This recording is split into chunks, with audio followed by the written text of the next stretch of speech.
Légèrement l'ordre. En tout cas, merci à toi, Benoît, d'être présent pour cette soirée autour du RIC, en particulier RIC constituant, mais on parle de démocratie, de souveraineté globalement, c'est toutes les actions pour le RIC et la souveraineté en France. Donc, comme tous les participants à la soirée, tu as une petite dizaine de minutes, petite, on a déjà un peu débordé. Est-ce que tu peux parler de toi? Qui es-tu? D'où viens-tu? Pourquoi es-tu quelqu'un d'engagé? Parce que malheureusement, aujourd'hui, il y a une apathie politique. Les citoyens sont de plus en plus désengagés de la cité, spectateurs de la cité, alors que nous, si on est présent ce soir, c'est qu'on est acteurs de nos vies, on essaie d'être acteurs de la cité.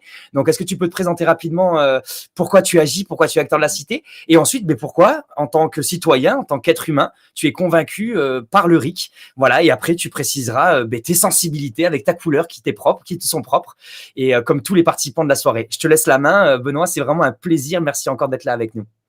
Mais sur la couleur, je n'ai pas de couleur, je me définis comme un électron libre. Euh, Adolescent, je me suis aperçu qu'il y avait des choses qui déconnaient dans notre société parce que le monde que je percevais par mes yeux et par mes expériences n'était pas le même monde que mon entourage voyait à travers les médias, à travers les journaux, à travers la télévision. Ensuite, début des années 2000, je me suis intéressé au mécanisme de la monnaie, comment fonctionnait la monnaie et la finance, et la finance mondiale. Et puis, par la suite, traité de, enfin, référendum plus traité de Lisbonne. Donc, je me suis intéressé à la question de la souveraineté, et la souveraineté populaire. Et c'est là où je me suis dit, en fait, c'est une clé pour déverrouiller tout ça. Et donc, j'ai suivi énormément de personnes sur le net qui parlaient de ça, qui avaient des stratégies différentes, mais vraiment diverses et variées, quoi, de Yvan Bachot à Étienne Chouard, à Léo Giraud, qui fait aussi un excellent travail. Il y avait le Phénix français, il y avait les citoyens constituants, enfin voilà, tout plein de choses comme ça. Puis j'ai participé aux Nuits debout, donc les ateliers constituants, et puis j'ai pu voir à quel point les professionnels de la politique sont très forts pour récupérer les revendications citoyennes et les détourner. J'ai participé aux Gilets jaunes, et puis pareil, j'ai pu constater la même chose, et au mouvement contre le pass sanitaire, avec tous les viols des libertés, et j'ai été à l'initiative aussi d'un RIC pour les manifestants, et pour les manifestations, afin que les gens puissent proposer et décider ensemble. Voilà. Ensuite, pourquoi le RIC? Parce que le RIC, non seulement transforme la société, ça inverse la pyramide du pouvoir, ça transforme à la fois les représentants qui ont une épée Damoclès au-dessus de la tête, mais aussi la citoyenneté, dans le sens où le fait de pouvoir intervenir, on n'a pas la même posture comportementale. En fait, c'est un petit peu comme si euh, on transforme des électeurs en citoyens.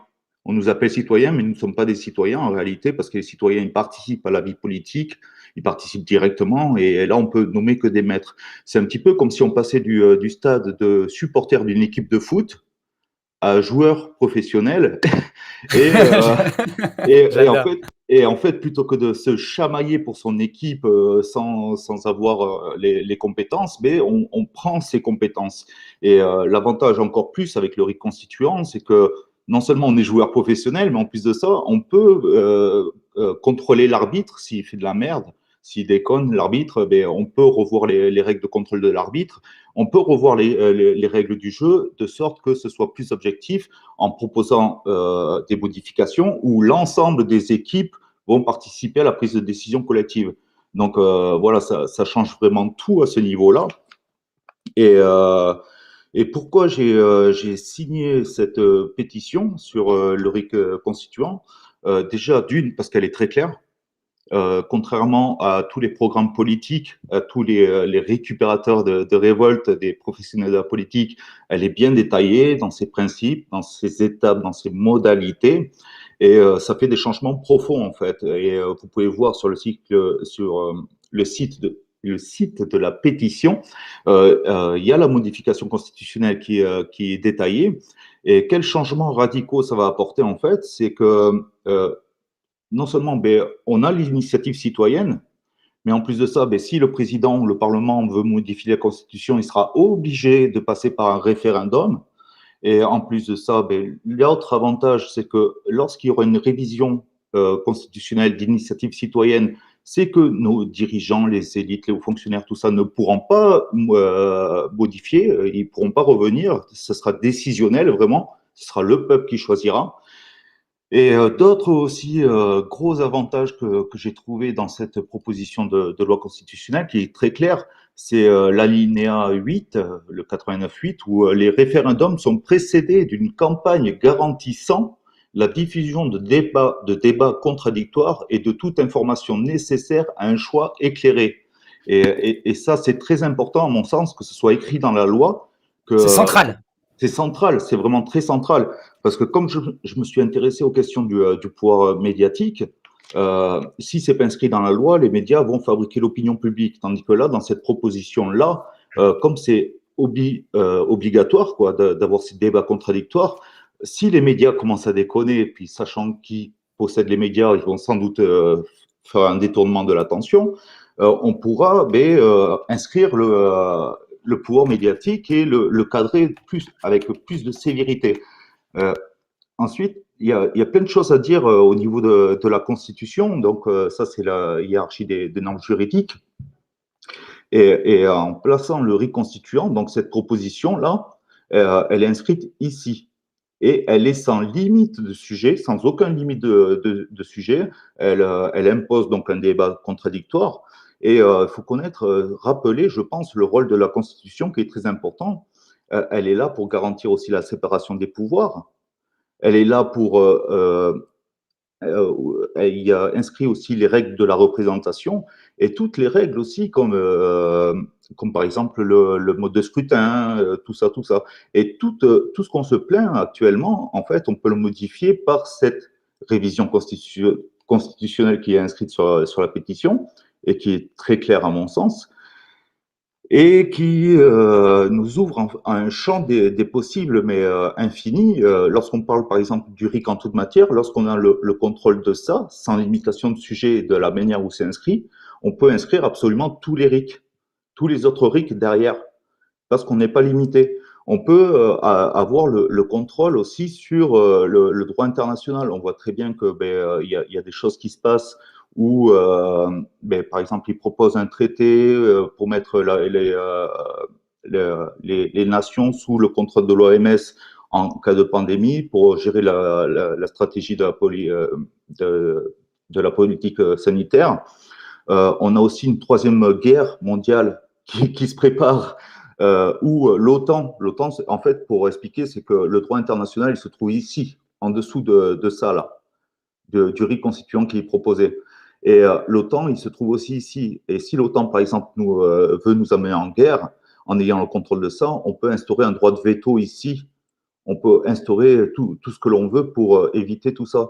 Et euh, pourquoi ce contrôle-là? Parce que là aussi, on parle, enfin, je vois des commentaires qui disent que les élites se torchent le cul et tout ça, mais lorsqu'on a le contrôle de ça, on peut mettre des chambres de contrôle citoyenne à tous les étages de la hiérarchie et veiller au respect de la hiérarchie des normes juridiques. En fait, c'est la clé qui déverrouille et qui nous donne un champ des possibles qui est infini et qui nous permettrait, comme, je ne sais pas, de répondre directement aux problèmes. Euh, à l'époque, par exemple, quand il y a eu les traités de libre-échange, le TAFTA, le CETA, tout ça, c'était ici. Et moi, si j'aurais eu un RIC constituant dans la Constitution, j'aurais proposé un droit de veto sur ces traités-là. Et on aurait interrogé l'ensemble de la population.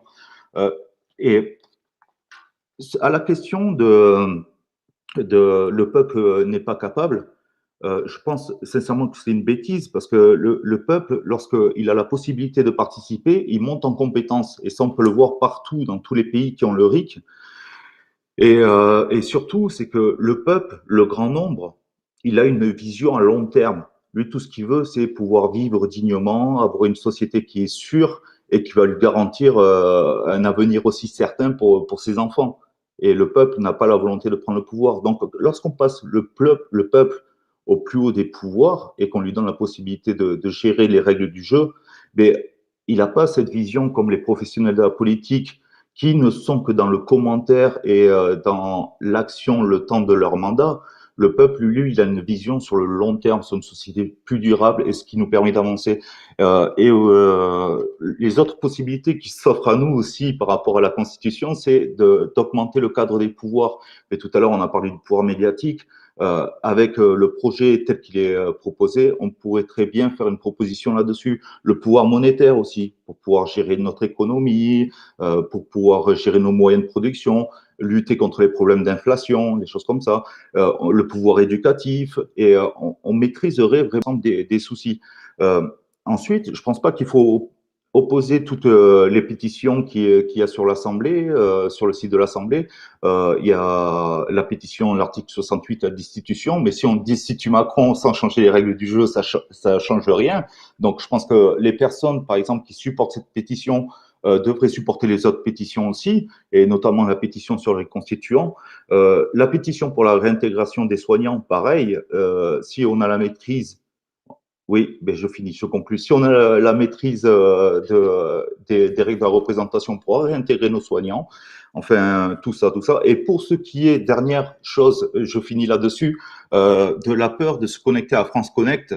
Euh, En fait, il faut pas s'en inquiéter parce que du moment que vous avez Internet, Facebook, Twitter, Google, Amazon, tout ça, ou que vous allez sur Internet, vous avez tous un double numérique et on est déjà absolument tous fichés. Je vous invite à aller voir le documentaire fait par DataGull sur marketing politique, démocratie ciblée, à quel point les professionnels de la politique servent des data brokers et pour nous cibler. On est tous déjà fichés.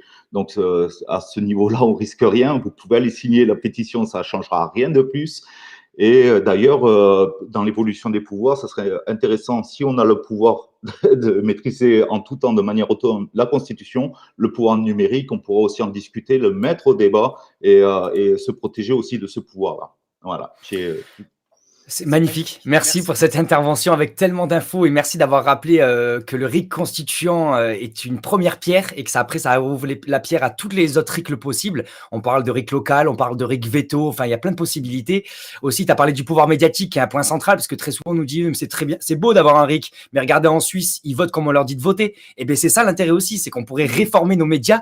Et donc, pour moi, après obtenir le RIC constituant, selon moi, j'impose rien à personne, la deuxième étape, ça serait le RIC suivant, ça serait un RIC, pour intégrer une modification de la Constitution en lien avec le pouvoir médiatique. Voilà. Mais c'est ça. Et tout l'intérêt en plus, c'est que comme il y a cet alinéa 8 et qui impose un temps d'information et de débat contradictoire, déjà ça coupe l'herbe sous les pieds aux médias et ça va nous permettre, nous derrière, de rebondir, sachant très bien la réaction des médias. Et c'est le plus, c'est la clé en fait du RIC en toute matière. Le RIC en toute matière, c'est le RIC au-delà du RIC Carl. Le RIC Carl, c'est le constituant, l'abrogatoire, le révocatoire, le législatif. Là, on parle de toute la possibilité de RIC que l'on peut inscrire, et possible et inimaginable. Merci beaucoup, Benoît. On a déjà pris un peu de retard, je fais vite. Et sachez d'ailleurs tous les commentaires qui posent des questions sur la pertinence du RIC, de la constituante, etc. Et bien, on fera aussi des émissions dédiées pour répondre à vos questions, parce que là, on met en avant aujourd'hui des citoyens, des personnalités qui pensent que le RIC est un outil puissant et qui veulent construire ensemble un mouvement pour faire converger les citoyens pour obtenir le RIC, ce nouveau droit politique. Mais sachez qu'on vous donnera aussi la parole dans les prochains mois et on vous répondra aussi à toutes les limites. J'en vois, les politiciens se torchent le cul avec la Constitution, des choses comme ça. C'est pas suffisant. Et aussi, pour finir, merci Benoît d'avoir rappelé que la Constitution est au-dessus des traités internationaux et de l'Union européenne, parce que très souvent, on nous dit non, mais vous voulez le RIC, mais il faut d'abord sortir de l'Europe. Eh ben non, il y a des gens, des juristes qui sont compétents pour pouvoir traiter de ces sujets-là et qui ont confirmé que la Constitution est bien au-dessus de tous les traités internationaux ou de l'Union européenne. Merci Benoît pour ton engagement, merci pour ce que tu fais. J'ai affiché, on mettra sous la vidéo pour les gens qui veulent te retrouver aussi, parce que tu fais des petites vidéos pour partager ton regard sur la démocratie, sur la Constitution. Et en fait, pour moi, c'est chaque pierre qui compte. Tu rigoles un peu quand je dis ça, mais en fait, pour moi, ce qui est important, c'est pas forcément l'audience ou la visibilité ou la notoriété. Ce qui est important, c'est d'avoir des citoyens qui sont acteurs. Et en fait, si on est 5% d'acteurs de la cité ou 10% en France, eh bien, le RIC, on l'obtiendra. Merci, Benoît. Belle continuation et à très vite, j'espère aussi en vrai dans le coin de Bordeaux. Merci à vous. Ciao, Benoît. Ciao.